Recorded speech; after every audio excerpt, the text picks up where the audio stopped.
Kinagabihan ng March 11, 2011, dalawang empleyado ng Lululemon na sina Jayna Murray at Brittany Norwood ay naghahanda na magsarado ng tindahan. Ang Lululemon ay isang sikat na athletic apparel store na kilala sa pagbebenta ng mga yoga pants. Si Jayna, na mas matagal na nagtatrabaho kay Brittany sa Lululemon, ay nagsagawa ng bag inspection sa mga customer at empleyado para siguraduhin walang nagnakaw ng mga produkto. Bandang 8:50 ng gabi, gumawa sila ng huling paglilibot sa tindahan upang siguraduhing maayos at nakasaraan lahat. Pagdating ng 9:45, sinarado na nila ang tindahan at parehas na lumabas ang dalawa. Si Jayna ay sumakay sa kanyang sasakyan habang si Brittany naman ay naglakad patungo sa kabilang direksyon papunta sa istasyon ng tren. Habang naglalakad, kinapa ni Brittany ang bag niya na mapansin niyang naiwan niya ang pitaka niya sa tindahan na naglalaman ng kanyang MetroCard. Ang MetroCard ay ang ginagamit upang makasakay ng tren at bus. Nagdalawang isip pa siya na tawagan si Jayna na may dala ng susi upang bumalik at pagbuksan siya ng pinto. Pero dahil kailangan niya talaga yung pitaka niya, tinawagan niya na si Jayna. Na makausap niya si Jayna, humingi siya ng paumanhin at ipinaliwanag ang nangyari. Pumayag naman si Jayna at sinabing walang problema. Nagpasalamat si Brittany at nagsimulang maglakad pabalik sa tindahan. Pagdating ni Brittany sa store, nakita niya agad ang sasakyan ni Jayna na nakaparada sa harap ng tindahan at inaantay siya. Paglapit niya, muli siyang humingi ng paumanhin, nagpasalamat at sinabing hindi siya magtatagal. Ngumiti si Jayna at sinabing huwag siyang mag-alala dahil nangyayari talaga ang mga gantong bagay. Kinuha ni Jayna ang kanyang susi, binuksan ang pintuan ng tindahan at pumasok si Brittany sa loob. Dumiretso si Brittany sa likod na bahagi ng store sa may break room habang si Jayna naman ay naiwan sa may harapang bahagi ng tindahan at tumingin sa kanyang cellphone. Maya-maya habang nagsiselfone si Jayna, napatingin siya sa may pintuan ng store. Nanlaki ang mga mata niya na makita niya ang isang tao na may hawak ng isang bakal na tubo.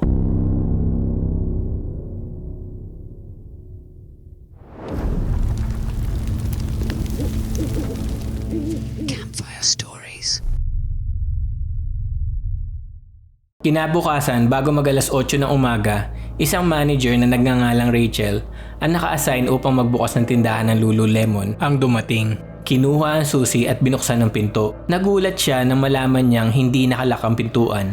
Nagtaka siya pero inisip niya na baka may nauna ng empleyado na nagbukas ng tindahan. Pagbukas niya ng pinto, napahinto siya na makita niyang nagkalat ang mga damit sa loob, nakataob ang mga manikin at nakabukas ang mga cabinet. Dahan-dahan siyang pumasok pero natigilan siya nang may marinig siyang ungol mula sa likod ng tindahan. Agad siyang tumakbo palabas ng tindahan, nilabas ang cellphone at tumawag ng 911. Pagkatapos niyang kausapin ng dispatcher at ipaalam na nanakawan sila, nakita niya ang isang lalaki na nagngangalang Ryan ang nag-aantay sa pagbukas ng Apple Store na katabi ng Lululemon. Ipinaliwanag ni Rachel ang sitwasyon at tinanong niya kung maaari ba siyang samahan sa loob ng Lululemon upang tignan kung ano ang nangyari. Pumayag si Ryan at pumasok sa loob ng Lululemon. Naiwan si Rachel sa bandang harapan ng tindahan habang naglakad naman papunta sa likod si Ryan. Maya-maya, sumigaw si Ryan at sinabing kailangan nila tumawag ng 911 dahil may nakita siyang isang katawan ng babae at tingin niya wala na itong buhay. Habang naglalakad pabalik si Ryan sa harap ng tindahan, nadinig niya ang ungol na narinig ni Rachel. Napagtanto niya na galing ito sa banyo. Nakita niya ang isang babae na punong-puno ng sugat. Ipinaalam niya ito kay Rachel na agad namang tumawag muli sa 911. 911, what is the emergency? Two people in the back of my store. One person seems dead and the other person is breathing. The door was open this morning. I think one of my managers came in to open it. Someone tied her up. I need an ambulance right away. Si Jayna ay 30 years old. Lumaki siya sa isang malapit na pamilya sa Texas kung saan itinuro ng kanyang mga magulang ang palaging pagsusumikap at paggawa ng tama. Nag-aral siya ng business sa George Washington University sa Washington, D.C. At pagkatapos, nagtrabaho siya sa pribadong sektor ng ilang taon bago magdesisyon uli na bumalik sa paaralan para kumuha ng master's degree sa business. Natanggap si Jayna sa prestihiyosong Johns Hopkins Business School na matatagpuan ilang milyahe mula sa Lululemon kung saan siya nagtatrabaho. Noong 2010, nasa huling semester na si Jayna at ang natitira na lang sa kanya ay ang pagsusulat ng final thesis. Ang thesis ay isang mahabang essay na nangangailangan ng personal na pananaliksik at ang assignment niya ay magsulat tungkol sa estruktura ng isang kumpanya. Dahil tagahanga siya ng Lululemon Apparel, napagdesisyonan niyang sumulat tungkol sa kanila. Sa kanyang pananaliksik, nadiskubre niya na higit pa sa isang kumpanya ng damit ang Lululemon. Tila meron silang napakagandang kultura ng kumpanya kung saan hinihikayat ang lahat ng empleyado kahit gaano pa sila kababa sa posisyon na ituloy ang kanilang mga pangarap. Kahit na nangangahulugan ito, naiiwan nila ang Lululemon. Nagustuhan ni Jaina ang ideyang iyon, kaya habang sinusulat niya ang kanyang thesis sa isang pagkakataon, napagpasyahan niya mag-apply sa Lululemon. Ang pinakamalapit na tindahan ay yung malapit sa kanyang paaralan. Naisip niyang ang pagtatrabaho roon ay makakatulong para mas mapadaling matapos ang kanyang thesis. Kaya noong 2010, nagsimula magtrabaho si Jaina sa tindahan ng Lululemon. Ang tindahan ay nasa Bethesda, isang napakayamang suburb sa Washington, D.C. Si Brittany Norwood naman ay ipinanganak noong 1982 sa Federal Way, Washington. Lumaki si Brittany sa hindi mayamang pamilya. Ang kanyang ama na siyang pangunahing tagapagtustos ay nagpapatakbo ng isang maliit na tindahan ng upholstery sa bayan. At bagamat siya ay nagsikap ng husto, halos hindi sapat ang kanyang kinikita upang matustusan ang kanilang pangangailangan. Si Brittany ay isa sa 9 na magkakapatid. Ang kakulangan sa pera ay nagpapahirap sa kanilang buhay. Gayunpaman, ang mga magulang ni Brittany ay hindi nagrereklamo. Lagi nilang itinuturo sa kanilang mga anak ang kahalagahan ng pagsusumikap anuman ang sitwasyon. Ang mensaheng ito ay malinaw na tumanim sa kanilang mga anak. Dahil na maging teenager na si Brittany, ang kanyang mga nakakatandang kapatid ay naging mga doktor, engineer at management consultant. Mataas din ang pangarap ni Brittany, ngunit ang kanyang interes ay nasa sports. Nang siya ay nasa high school, naging isa siya sa pinakamahusay na manlalaro ng soccer sa buong estado ng Washington. Dahil sa husay niya maglaro, noong taong 2000, ang pinakakilalang programa ng soccer sa kolehiyo sa Amerika ay aktibo siyang nire-recruit. Pinili niya mag-aral sa Stony Brook University sa Long Island, New York dahil inalok siya ng napakagandang scholarship at kilala ang universidad para sa kanilang mahusay na soccer program. Labis na ipinagmamalaki ni Brittany ang kanyang scholarship. Hindi lang ito sumasalamin sa kasabihang ang pagsusumikap ay may gantimpala na itinuro ng kanyang mga magulang, kundi tinanggal din nito ang malaking pasanin sa kanyang mga magulang pagdating sa pera. Iniwan ni Brittany ang estado ng Washington at tumungo sa New York upang simulan ang kanyang karera sa kolehiyo. Ngunit agad siyang nahirapan. Hindi pa kailanman nakalayo si Brittany sa bahay at bigla siyang napunta sa malayong lugar mula sa kanyang pamilya at mga kaibigan. Kaya labis siyang nalungkot. Sa unang ilang araw sa kanyang bagong paaralan, tumawag siya sa kanyang pamilya at sinabing namimiss niya sila at medyo pinagsisisihan niya ang pagpunta sa New York. Pero pinayuhan naman siya ng kanyang pamilya na tama ang kanyang naging desisyon, na normal lang ang ganitong pakiramdam at kailangan niya lang magtiis. Sinunod ni Brittany ang payo ng kanyang pamilya at nanatili sa Stony Brook. Nagkaroon siya ng mga kaibigan, nakakuha ng magagandang grado at mahusay na naglaro sa soccer team. Subalit, habang lumilipas ang bawat semester, unti-unti siyang nawalan ng koneksyon sa paaralan at mga tao roon. Nais na lamang niyang umuwi, kaya noong 2003, 3 taon pagkatapos dumating sa Stony Brook, habang siya ay nasa paaralan at nalulungkot sa kanyang sitwasyon, siya ay nagkaroon ng isang seryosong pagkakamali. Si Brittany, na hindi kailanman nasangkot sa anumang problema, ay bigla na lang nagnakaw ng gamit ng isa sa kanyang mga kaklase mula sa kanilang locker. Halos agad-agad siyang nahuli at isinauli naman niya agad ang ninakaw niya. Naramdaman niya ang labis na pagsisisi at humingi siya ng paumanhin. Ngunit ang pinsala ay nagawa na. Naiulat na ang insidente sa paaralan at napakahigpit ng kanilang code of conduct kung saan ang pagnanakaw ay malinaw na paglabag nito. Dahil dito, binawi ang kanyang scholarship at dahil hindi na kayang tustusan ng kanyang pamilya ang kanyang pag-aaral, bumalik siya sa kanilang tahanan. Nang makauwi siya, pakiramdam niya ay nabigo niya ang kanyang buong pamilya Kaya sa loob ng maraming taon, ang anino ng malaking pagkakamaling ito ay hindi niya makalimutan. Nagkaroon siya ng mga part-time na trabaho, ngunit sa kabuuan ng kanyang pamamalagi sa kanilang tahanan, siya ay malungkot at walang direksyon. Pero noong 2010, makalipas ang 7 taon mula nang umuwi siya mula sa paaralan, noong 28 years old na si Britney, napagpasyahan niya na itigil na ang kanyang kalungkutan. Tinigil niya ang pagpapahintulot ng isang pagkakamali na sirain ang kanyang buhay. Nagdesisyon siyang maghanap ng karera at gawing matagumpay ang kanyang buhay tulad ng ginawa ng kanyang mga kapatid. Ang karerang tila may pinakamakabuluhan para sa kanya ay ang maging isang personal trainer. Bagamat hindi na siya naglalaro ng soccer, ang fitness ay nananatili pa ring malaking bahagi ng kanyang buhay. Gusto niya ang ideya ng pagtulong sa iba upang maging fit at manatiling malusog. Kaya nagsimula siya maghanap kung saan may malaking demand para sa mga personal trainer. At natuklasan niya na ang Washington DC ay isang malaking lugar para dito. Sumakto din dahil 2 sa kanyang mga kapatid ay nakatira na doon. Noong taong iyon, nag-impake si Britney ng kanyang mga gamit at tumungo sa Washington. Na makarating siya ron, nag-apply siya ng trabaho at natanggap bilang empleyado sa isang Lululemon shop at malapit lang sa tindahan ng isang gym na agad na minahal ni Britney. Naisip niyang magiging perpekto ang lugar para sa kanyang personal training practice kapag nakakuha na siya ng certification. Masaya at muling may bagong sigla, nagsimula magtrabaho si Britney sa Lululemon shop sa Bethesda noong huling bahagi ng 2010. Umaasang pansamantala lang siya roon bago siya makapagpatuloy sa kanyang personal training career. Pagdating ng mga pulis sa tindahan, mabilis silang kumilos upang tiyakin ang kaligtasan ng lugar. Dumiretso sila sa likod at nakita nila ang karumal-dumal na nangyari. Punong-puno ng dugo ang mga sahig, pader at pinto.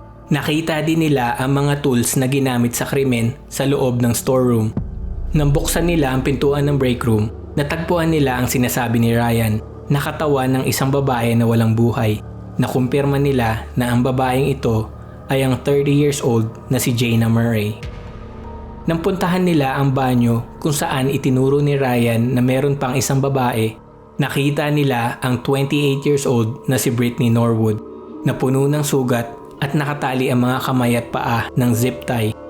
Bagamat puno siya ng sugat, siya ay buhay pa, kaya agad siyang isinakay sa stretcher at dinala palabas ng tindahan patungo sa ambulansya. Habang isinasakay si Britney sa ambulansya, sinubukan ng mga paramedic na kausapin siya at sa kamanghamanghang pagkakataon, nagawa niya makapagsalita. Napansin ito ng mga pulis, kaya agad silang lumapit upang makuha ang kanyang salaysay bago pa siya dalhin sa ospital. Tinanong nila si Britney kung naaalala niya mang nangyari nung gabing yon. Ayon kay Britney, may 2 lalaki, isang may height na 6 feet at isang 5'3", ang nakasuot ng itim at nakaski mask ang pumasok sa tindahan nung gabi bago maganap ang krimen. Nilimas ng mga lalaki ang tindahan at pagkatapos ay inatake sila Jayna. Sinabi pa niya na sila ay kapwa na ginahasa. Ngunit si Jayna ay lumaban ng husto kaya siya ay pinatay ng mga lalaki. Matapos niyang sabihin ito, isinara ang ambulansya at mabilis na dinala si Britney sa ospital. Dahil sa pahayag na ito ni Britney, agad na nagsagawa ng masusing investigasyon ng mga pulis. Sinubukan nilang kunin ang mga footage mula sa mga security camera ng tindahan upang makita kung ano ang talagang nangyari. Ngunit natuklasan nilang walang mga camera sa loob ng tindahan. Ang tanging camera na mayroon ay nasa labas nakatutok sa kalsada. Mula sa footage ng camera, nakita nila ang 2 lalaking nakaitim na naglakad papalayo mula sa tindahan bandang hating gabi. Ngunit hindi kita ang kanilang mga muka. Bagamat hindi sapat ang ebidensya mula sa footage, inilabas pa rin ito ng mga pulis sa media umaasang may makakakilala sa mga lalaki. Sa kabila ng patuloy na paglabas ng footage at mga tanong sa publiko, walang makabuluhang impormasyong nakuha tungkol sa 2 lalaki. Nag-alok pa ang mga pulis ng $150,000 na pabuya para sa anumang impormasyon tungkol sa kanila. Ngunit lumipas ang 48 hours at wala pa ring lumutang na lead. Pero habang nagtatanong-tanong ang mga investigador sa mga tao sa lugar na yon, madami ang nagsabi na kailangan nilang tignan ng isang lalaking nagngangalang Keith.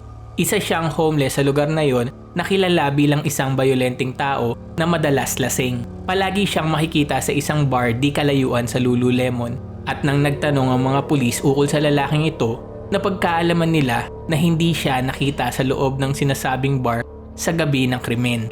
May nagsabi pa na nakita siya noong gabi na yon na naglalakad na may kasama pang isang lalaki at parehas silang nakakulay itim.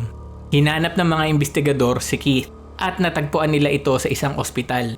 Nang questionin siya, sinabi niya na kaya siya nasa ospital ay dahil nakipag-away siya sa isa pang homeless na lalaki sa lugar na yon at nagtamo siya ng mga sugat. Nang ipadala ang kanyang mga damit na may dugo sa forensic, naisip nila na ang sugat ni Keith at mga dugo na nasa kanyang damit ay hindi galing sa krimen. Dahil sa brutal na pagpatay kay Jaina, imposibleng walang masyadong dugo sa damit si Keith.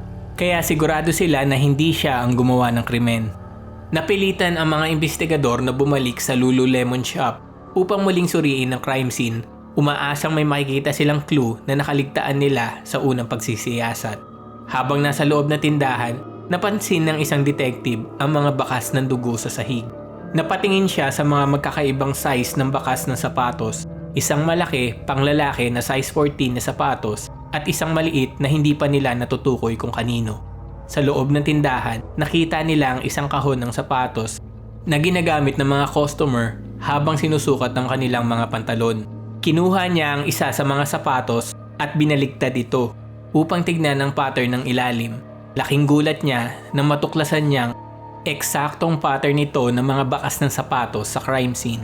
Ngunit malinis ang sapatos, walang bakas ng dugo. Naisip ng mga investigador, posible ba na ang mga sospek ay pumasok ng walang sapatos at ginamit ang mga sapatos na nasa tindahan para lang mag-iwan ng bakas at iligaw ang mga investigador, o baka naman nagkataon lang. Alam nila na mahalaga ang koneksyon nito sa kaso. Nang makausap ulit ng mga pulis si Britney, may tinanong sila. Hindi iniisip ni Britney na malaking bagay ito sa investigasyon. Pero pagkatapos niya sagutin, naintindihan na ng mga investigador ang mga nangyari. At base sa mga ebidensya na nakita sa crime scene, interview na isinagawa at sinabi ni Britney, ito ang pinaniniwalaan ng mga pulis na nangyari ng gabi ng March 11, 2011. Tinawagan ni Britney si Jaina at nakisuyo kung maaari siyang bumalik sa tindahan upang buksan ang pinto dahil naiwan niya ang kanyang pitaka.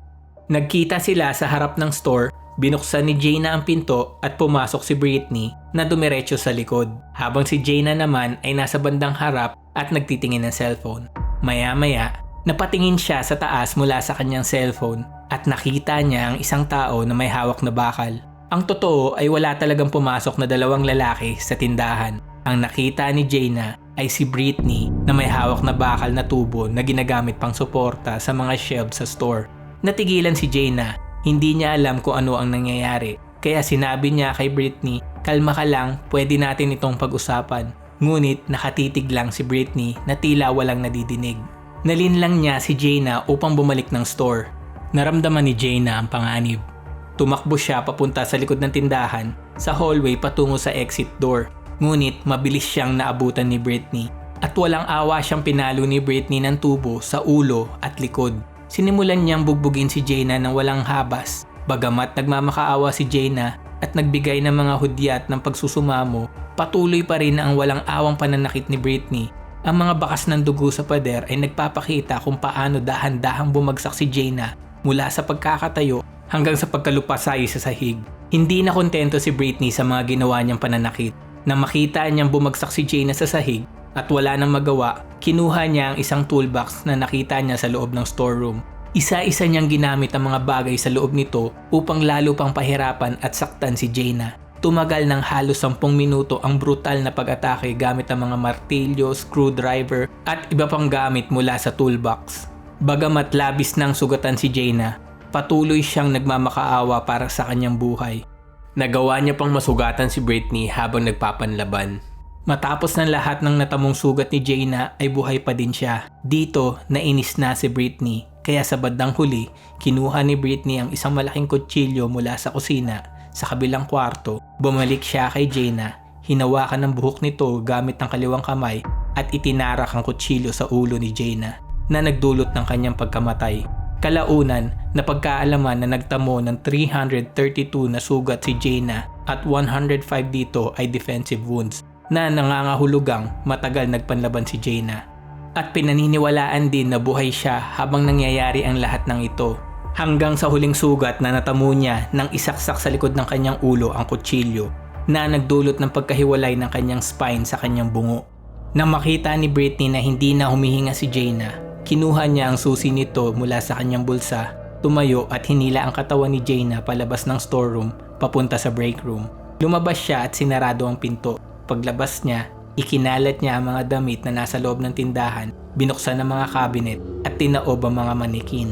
Kinuha ang size 14 na sapatos na nasa display, inilublob sa dugo at inilakad sa buong store.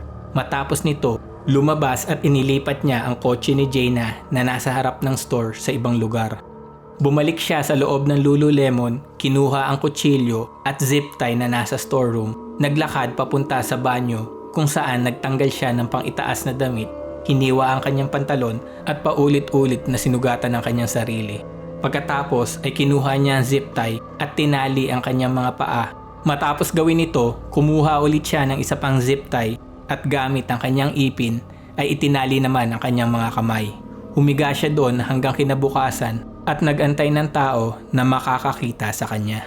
Nang makita ng mga investigador ang sapatos na may dugo, dinala nila ito sa forensic upang kuhaan ng DNA. Kasabay nito ay ipinadala din ang sapatos ni Britney. Natuklasan nila na parehas na may dugo ang loob ng sapatos. Ibig sabihin, isang tao lang ang gumamit nito. Nakita din nila sa zip tie na ginamit sa pagtali sa kamay ni Britney ang mga marka ng ipin na nangangahulugan tinali niya ang sarili niya. Pero ang pinakamalaking ebidensya na natagpuan ng mga pulis na inakala ni Britney ay maliit lang ay ang natagpuan sa loob ng kotse ni Jaina. Nakita ang isang sombrero sa loob nito na may marka ng dugo sa harapan. Katakataka ito dahil si Britney ay may sugat sa noo na saktong-sakto sa marka ng dugo sa loob ng sombrero. Tinanong si Britney ng mga investigador kung alam niya ba ang itsura o nakapasok na ba siya sa loob ng kotse ni Jaina. Nang sumagot si Britney na hindi niya alam kung ano ang itsura nito at hindi pa siya nakakapasok sa loob nito, hininto agad ng mga investigador ang pagtatanong. Dahil nang matagpuan nila ang kotse ni Jaina, nakita nila ang mga bakas ng dugo sa loob nito at kalaunan nang i-check para sa DNA, lumabas ang DNA ni Britney. Ineksamin din si Jaina at Britney upang makakuha ng DNA sa taong gumahasa sa kanila. Ngunit nang lumabas ang resulta, nag-negative sila, nangangahulugan na hindi sila ginahasa. Kabaligtaran nito sa pahayag ni Britney. Nahanap din nila ang mga lalaki sa CCTV. Napagkaalaman nila na sila ay mga waiter sa kalapit na restaurant at nagkataon lang na napadaan sila noong oras na yon pauwi galing sa trabaho. Ang pinaniniwalaang dahilan kung bakit ginawa ito ni Britney ay dahil noong gabi bago sila magsara, nang tignan ni Jaina ang bag ni Britney para sa bag inspection, nakita niya ang mga yoga pants sa loob nito. Natakot si Britney dahil ayaw niya maulit-ulit ang nangyari noong nasa college pa siya. Nawalan siya ng scholarship sa pangyayaring iyon. Kaya plinano niya ang pagpatay kay Jaina habang hindi pa siya na isusumbong sa kumpanya. Subalit ang hindi alam ni Britney ay tinawagan na ni Jaina ang isa pang manager ng Lululemon upang tanungin kung binili ba sa kanya ni Britney ang mga natagpuan niyang yoga pants sa loob ng bag. Sinabi sa kanya ng manager na hindi ito binili sa kanya. Noong una, hindi itinuturing na suspect si Britney, pero habang tumatagal ang investigasyon at may mga bagong natutuklasan na ebidensya, pinaghinalaan na nila si Britney. Nagtaka din sila dahil kahit na madaming hiwa sa katawan si Britney, lahat ng mga sugat niya ay tila mababaw lang. Wala talaga siyang malubhang sugat na imposibleng mangyari sa gantong klase ng krimen, lalo kung titignan ang nangyari kay Jaina. Sa huling beses na makausap nila si Britney, madidinig na pinapaamin siya ng mga investigador. Britney, comes a point sometimes and we have to break down and get everything off of our chest. You gotta tell us what really happened. I'm telling you. Because I know what really happened. I told you what really happened. No, what you've done is you've concocted an incredible story that doesn't make any doggone sense. At pinakausap pa sa kanya ang kanyang kapatid upang paaminin kung siya ba ang gumawa ng krimen. Listen, I don't know if I can let you go. You just tell me right now. Did you do it? Chrissy, I just want to go for Freddie, you. I'm not gonna let you go. But you need to tell me so I know how to talk to these guys. Because if you did, we have to get you a lawyer to defend you. And it's gonna be a media storm. You need to tell me right now who did. I just don't want to talk about it here. Napagkaalaman din na habang nangyayari ang krimen, ang mga empleyado ng kalapit na Apple Store ay nakadinig ng mga sigawan at mga kalabog sa loob ng Lululemon na tila may nangyayaring hindi maganda. Ayon pa sa isang empleyado, nadinig niya ang mga sigaw na "Please help me". Ngunit kahit nadinig nila ito, hindi sila tumawag ng 911 para humingi ng tulong at hindi din nila chinek kung ano ang totoong nangyayari. At bandang 11 PM ay umuwi na sila. Kalaunan, ang mga empleyadong ito ay tinanggal sa trabaho. Isang linggo matapos ang krimen, habang nagsasagawa ng vigil para kay Jaina, inaresto si Brittany Norwood sa kasong first degree ng pagpatay. Pagkatapos ng trial noong September 2011, sinintensyahan si Brittany Norwood ng habang buhay na pagkabilanggo na walang posibilidad ng parole. Nagbukas muli ang Lululemon sa Bethesda noong June 2011 at naglagay sila ng glass mosaic na may nakalagay na love sa ibabaw ng entrance para magbigay ng tribute kay Jaina.